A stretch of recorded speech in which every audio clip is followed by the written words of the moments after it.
100 contestants who dream of becoming a professional chef. I so want to win. One prize, the chance to work in a top restaurant. This is a really massive, big step up the ladder. 2 expert judges to decide who wins. I love being a chef in a great restaurant, but it doesn't get tougher than that. The standards are so high and the pressure is immense. This is one tough competition, but I will tell you something. Whoever wins it, it's going to change their life. I'm going to do my damnedest to win it. MasterChef is going large.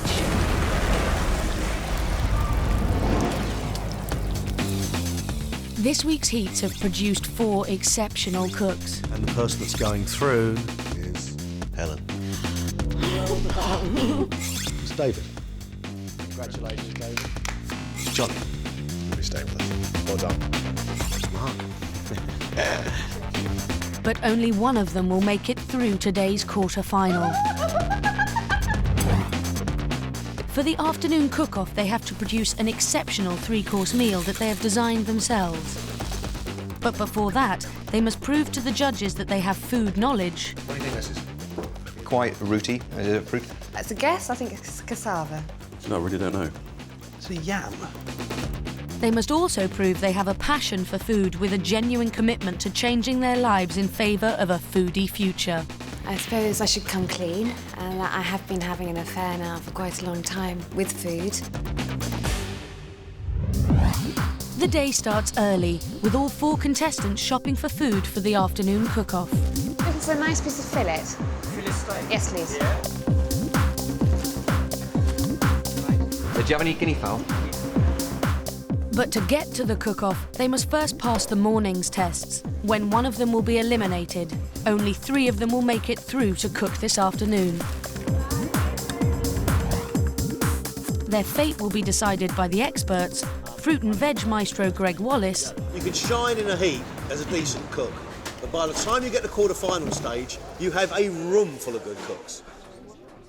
And top chef and restaurateur John Turode. We're looking for that person who has that something extra about them, cook great food, and somehow or another bring everything to life, which is a tough call. So who out of the 4 quarter-finalists will have what it takes to stay in the race? Only one of them can win. Can I have a tenderloin of pork, please? First up is young advertising man Mark. His raw talent and burning desire for a career in food saw him through to the quarter-final. Is there sort of a reason why you want to become MasterChef? I just think it'd be out of this world, and I love cooking. And if it does lead to a career in cooking, that would be an absolutely great life achievement for me.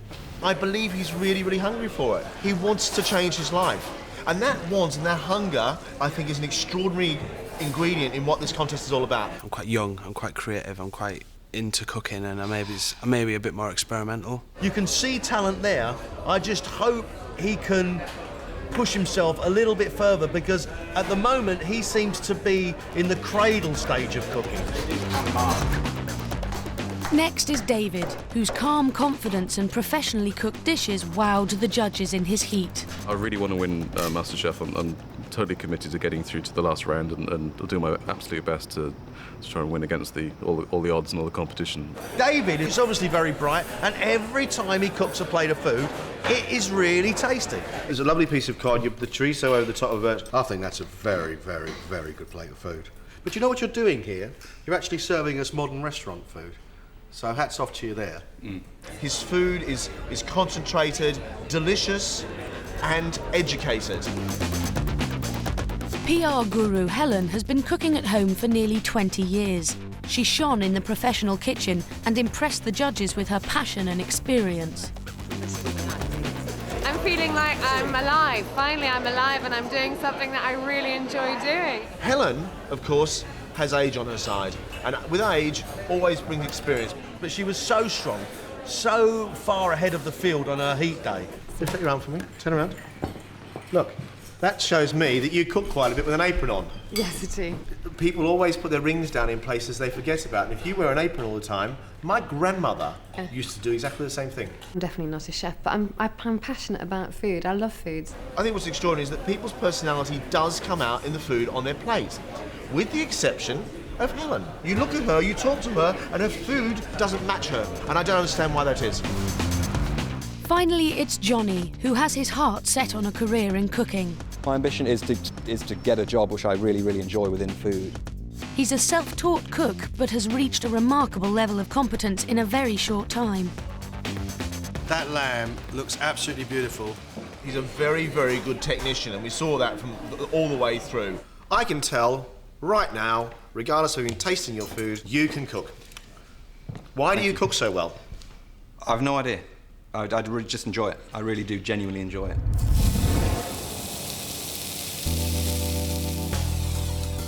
At 10 o'clock, the contestants return from their shopping to MasterChef HQ. They are about to face 2 tests, of their knowledge and of their commitment. After this, one of them will be sent home before the final cook-off. I'm pretty fired up for today in that it's, you know, I've got this far and I kind of obviously want to go further, so I'm giving it my best shot. I am petrified. I'm just going to have to get in there and see if I can do it. Oh, I feel great to have got this far, but I'm really determined to see it through, and I'd absolutely love to, you know, obviously get through to the finals. Everything that I've been through so far has been fantastic. Scary, daunting, but still fantastic. I am ready for the next big thing. The first test is to see if they have the advanced food knowledge expected of a MasterChef. It's a sensible task. It's about product recognition. I love this round. I love this round because you do get to know these people more and more. We do have some interesting breads and we do have some interesting vegetables. Because this actually does show me how vast their knowledge is and how much they're thinking about food and how exposed they've been to food. This one, they're very, very dark, therefore it's rye bread. It's very, very solid indeed. And in France, this is called pan seagull, and it's the classic accompaniment with oysters. That's rye bread. Pick it up, feel it, Johnny. Come on, don't be scared of that. It's definitely rye. I've used it with salt beef. Do you want to come back to it? No, because I won't have any more idea when I come back to it. I think it's soda bread. What would you use it for? Hitting someone over the head if they were attacking me. Fine, off you go. Mark lacks food knowledge, but can he make up for it in the next task, the passion test? He has 1 minute to persuade the judges why he should be MasterChef. I think that I'm going to play it is I might give my negatives what I think my weaknesses are, because I think I've got more strengths than weaknesses, and then I'll give them my strengths and why I think that makes me MasterChef or why I'm worth going through. I want to give you my negatives and my positives. I think I've got limited knowledge because I'm self-taught. I do have a short amount of cooking experience, but what I do have is I think I have a number of positives. I think I'm creative, I'm young, and that the youth thing is something that I think means that if I got the opportunity to change my career, I could definitely do it. I've definitely reevaluated myself since I've been here.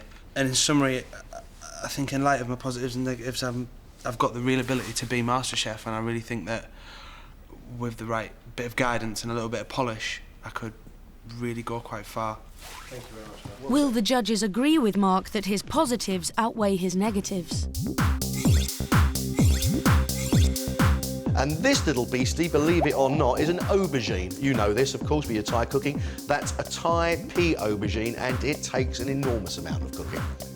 Are they juniper berries? They are pea aubergines. Is it wise to eat them as they are? No. Thai aubergine. Which Thai aubergine? Pea green aubergine.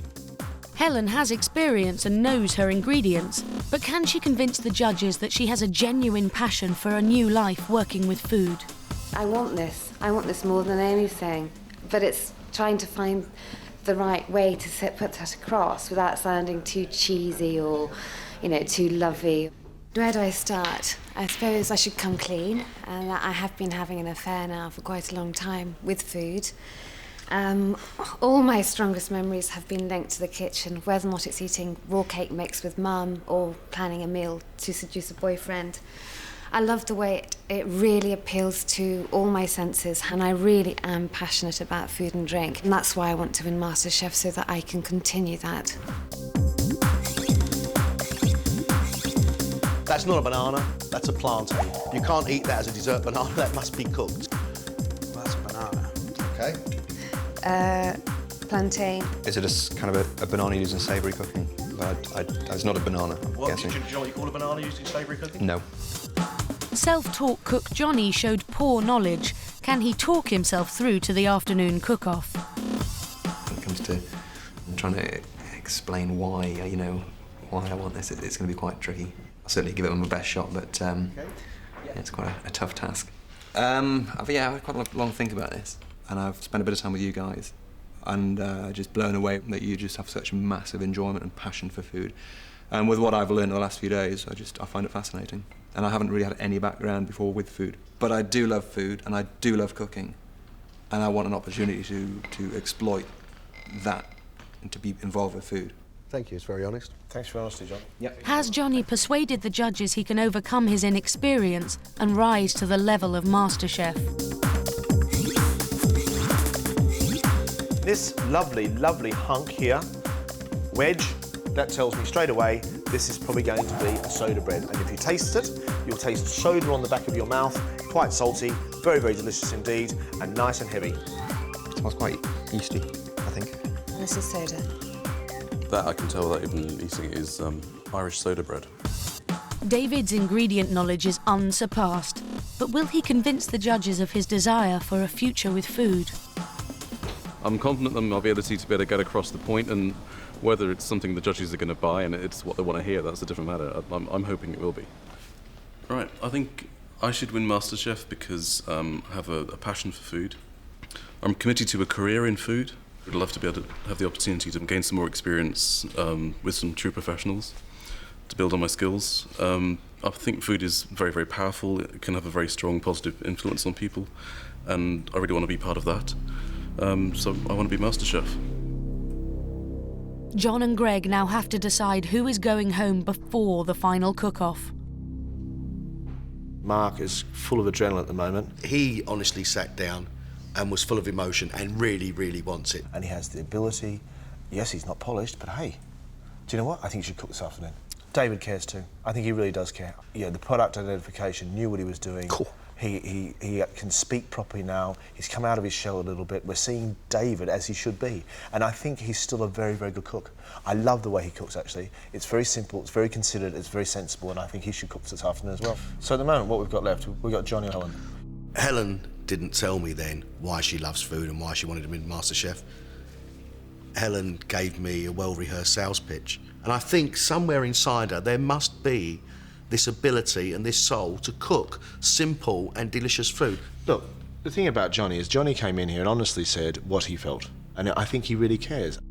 We have a guy who is a technician, a very, very good technician. But the fact is that we just asked him to do a test, product identification, and she got 7 and Johnny got 3. As far as what I would like to see this afternoon, I would much prefer to eat Johnny's food than Helen's food. I'm just concerned at the end of the day how good her food is going to be. Well, who's going to go, Johnny or Helen?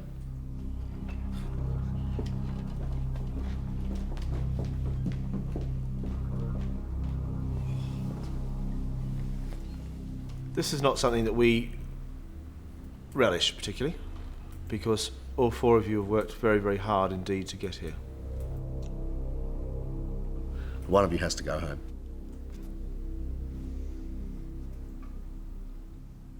Johnny. Sorry, mate. That's fine. Thank you very much. All right, mate. Cheers. Just enjoyed it a lot.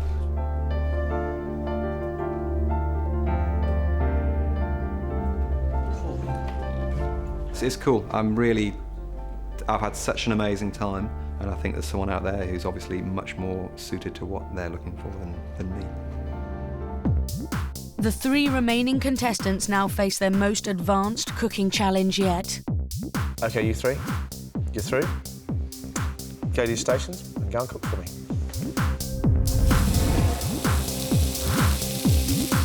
The 3 of you have been here before, but this time the competition between you is a lot stiffer. Only one of you will be staying with us. They have just 1 hour to produce a 3-course meal that they have designed themselves. The judges are looking for imaginative, well-balanced menus and perfectly cooked food. David has shown he has the knowledge and skill to be a pro. He's doing a challenging and rich menu of goat cheese, duck topped with foie gras and a chocolate soufflé. I saw a piece of foie gras here, really. Yep, to go on top of the duck, just going to sear that off. just before I serve the duck. So you got confit duck, which means confit means cooked in its own fat. Absolutely. So I'm just doing that in the oven now. Then I'm going to shred that to go into the sauce underneath the duck breast. And with foie gras underneath that as well? With foie gras on top of on the breast. It's sponsored by the Heart Foundation. Fantastic. I want to know about your chocolate souffle. What are you going to use to hold it up? Because it needs some body, doesn't it, to hold it up and hold it in place? The eggs do that, actually. It's like a bit like an Italian meringue almost, from the egg whites. They kind of hold a good structure after it's come out. You're still quietly confident, though, aren't you, David? I am. Duck breast on confit duck leg with foie gras. Mate, I know he can cook. I'm just going to dive into that head first. That souffle concerns me. It has no body, has no base, and it will, if it comes up, it will probably come up. It will either come up and fall over, or it will come up and it'll be up for about 12 seconds and it will go.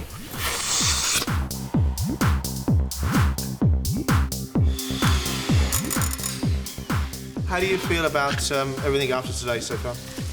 Now that I'm cooking, I feel calm again. Helen is cooking a classic and simple menu, but will it show she has the potential to cook to a professional MasterChef standard? What are the 3 courses? It is a wild mushroom bruschetta, followed by fillet of beef with horseradish mash and seared courgettes, and then tangerine souffle. Very nice. Any gravy? Any sauce Yes, with that? red wine gravy. Red wine gravy. Gravy granules? Okay. You can make a gravy out the pan you've cooked the beef in. Yes, but just in case, that's there really as a backup.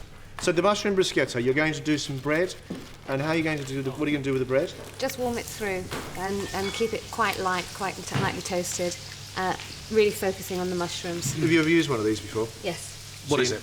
It's a set. This one. This is a pied de mouton, or mutton's foot. But the important thing is here, these have these funny little spikes. Yeah. Really bad news because they get caught in your throat. They're like little hairs. Very, very unpleasant indeed. The only problem I've got with Helen's meal is bruschetta as a starter. It's a piece of toast, big lump of toast, mild mushrooms on it, and it's a little bit too heavy and a bit too filling before the beef. I'm still worried about her cooking style in general, and I don't know what it is. It seems a little bit awkward, a little bit unconcentrated. 20 minutes gone, guys. We've got 40 minutes left, all right? So far, Mark's raw talent and ambition have overcome his lack of experience. Today, he is cooking a loin of pork, a lemon and plum tart, and a simple salad as a starter. I'm going to be doing my variation on a Caesar salad, which has got some saffron running through it. Caesar salad with saffron. I love saffron. I love Caesar salad. We'll see. Yeah? We'll see. Wow. I aim to please. I've got to say, it's the one thing I'm sort of going, oh, weird. You know, if you put anything else, any other ingredient in it, it's no longer It's no longer a Caesar salad. Yeah, I'm aware of that fact. But at the end of the day, it's based on a Caesar salad. Mark, how are you feeling today? I'm feeling good. To be honest, I was really quite nervous earlier today. But I feel a lot better. The thing about this guy is he's actually really hungry. He really, really wants this. Watch him work. David's there like this. Methodical, extraordinary. Helen's all over the place. He is. They have just 20 minutes to finish off their dishes before they're judged by the professionals. The pressure's on. You are the first person in a very, very long time I have seen who's roasting their breast of duck while still on the bone. Tell me why you're doing that. We'll leave it on the bone, then I can just take it off at the last minute and slice it, and it should be nice and tender. Fantastic. You just go to the top of the class. 10 minutes. You've got 10 minutes, all right?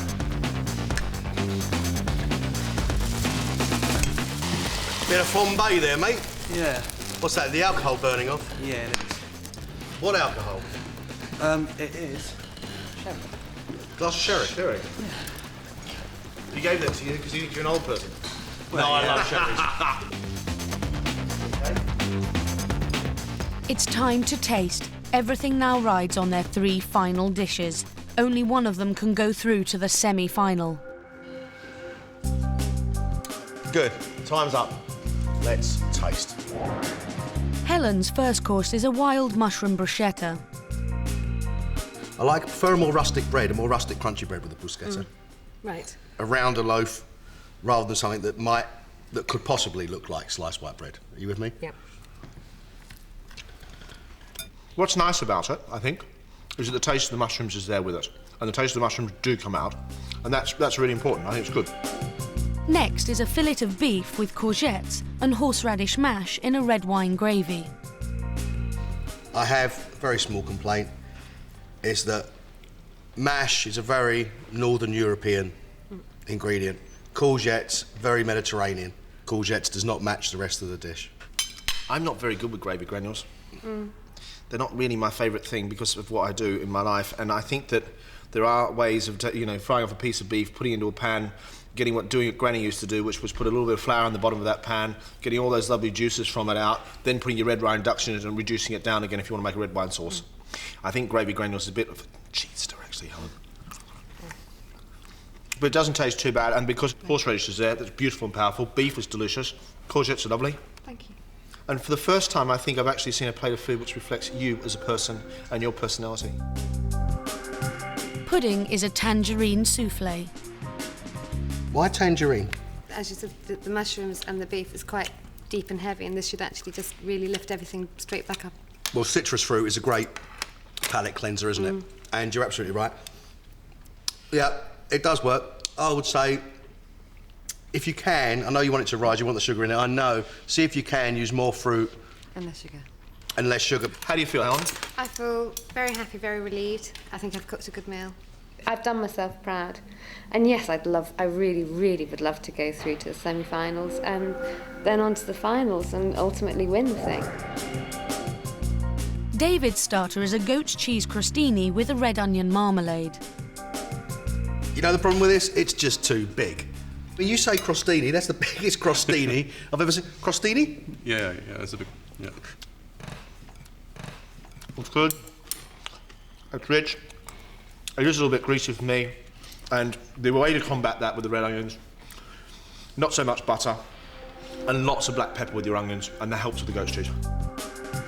His main is a rich combination of roast breast of duck, foie gras and confit leg of duck, all in a red wine jus. I'm going to have a little bit of everything, including a little bit of foie gras. It's terrible, this, that I've got to eat foie gras. I love foie gras. Good. I love it. Well, taste-wise, it's delicious. It's really well constructed. Very, very, very good dish indeed. Okay. That is good. It is good. To finish, David attempted a chocolate souffle. Okay. David? Yeah. What happened to your souffle, mate? It didn't rise properly. Do you know why? Yeah, actually, when I was folding the sugar into the egg whites, it was a bit warm and they'd already started to liquefy, so there wasn't enough volume there in the egg whites to keep the shape. Great chocolate chip pudding. It's nearly a muffin, David. It's nearly a muffin. Yeah. Well, you're a good sport for giggling and laughing. Yeah. Is it good enough to get you through to the semi-final? On the main course, I hope so. I felt the souffle let me down, but I think maybe the portion size for the starter was a bit too large, and they did comment on that. Maybe they just felt the whole meal was a bit too heavy because it was quite a fatty meal. But I like that. It's traditional French cooking. There's nothing wrong with a good old bit of foie gras, as far as I'm concerned. Mark is starting off with a simple Caesar salad with a touch of saffron. Well, the Caesar salad. Do you know what I'm really pleased about? What's that? I can't taste the saffron. Really? And I'm really pleased about that. Okay. Because a great Caesar salad is a great thing, and it doesn't need saffron in it. And trust me, that's delicious, and I want to eat the whole bowl. But it is a Caesar salad. Yeah. Oh, all right then. That's the difficult thing here, isn't it, Matt? It's MasterChef, and we're talking about the Caesar salad. His main is a pork loin with a sherry and fig sauce. You happy? Not really. What's the matter? I wasn't happy. I overcooked my pork a little bit. Let's see what it's like. It does look slightly dry, and that's Yeah. probably because of the fact that you've taken all the fat off it and then cooked it. You've also sliced it, because as soon as you slice it, all the moisture just evaporates and it just goes dry. It's like that. But this is quite nice. I like this little sort of fig-looking jam.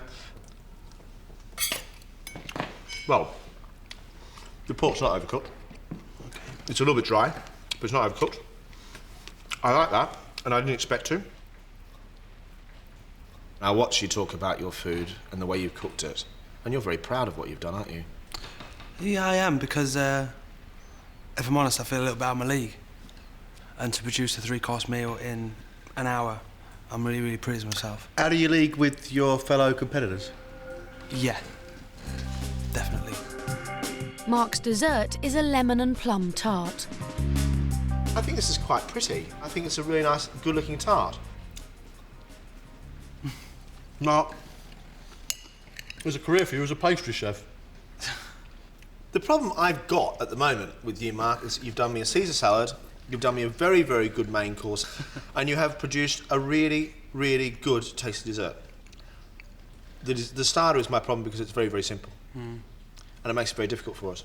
I understand that the salad was simple, although there's a lot that went into making that dressing. It's a real faff when you're under pressure like that, and I had to cover my back and make something simple. The tasting's over, and the judges have a tough decision to make. Who will become the final contestant to go through to the MasterChef semi-finals? I think Helen's gone about as far as you can go with this. Nice lady. I don't think that she really shows who she is and what she's all about with her food. And today's the first time I think I've actually seen some food which really is about her, and that was that fillet of beef with the horseradish. And it wasn't quite working. I'm sorry, I can't forgive gravy granules. It's actually a 2-horse race between the young man Mark and the big fella David. I think that David cooks very, very, very well indeed. I think he's a methodical, intelligent cook. But still, he doesn't endear me. He doesn't excite me. No. He's got the palate. He's got the understanding, and he knows about the ingredients. You can't debate the fact that he's a much better cook now than Mark is, right now. Well, I can debate that, because I actually think that what he produced today was not to a standard that I would have expected from him. I think the goat's cheese with the red onions, a classic combination, but it was very, very greasy. The souffle was an absolute disaster. The only person in this room who's sitting there and showing me some energy and actually loving food, loving what they're doing, loving why they're here, loving the experience, loving the kitchen, loving everything about what they're doing right now, is Mark. And I know that he's great raw talent and he's got fantastic potential. But by the by, he's not yet the finished article. You've seen some of our semi-finalists. The only one I think that could really stand up against him at the moment is David. It's the moment of truth. Who will be the 4th and last MasterChef semi-finalist?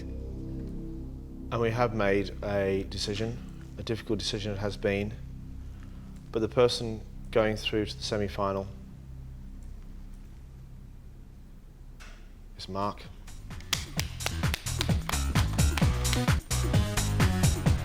Mark will be back for the semi-finals, where he'll be up against 3 other exceptional cooks as they fight it out for the title of MasterChef. Well, here's to you, Mark, eh? Thank you very much. Congratulations. Brilliant. Absolutely over the moon to get through it. I'd be lying if I said I wasn't disappointed for me. Love to have gone through and won the finals, but only one person can, and I did let myself down. I'm in the semi-finals. I can't believe it. Next week, it's the semi-finals and the pressure is rising. No, it's teamwork, and you are not being a team player. The 4 contestants will fight it out over a week of extreme cooking challenges, catering for celebrities, serving up to the aristocracy, and feeding the British Army. All right, boys and girls. All right. I have to win this competition.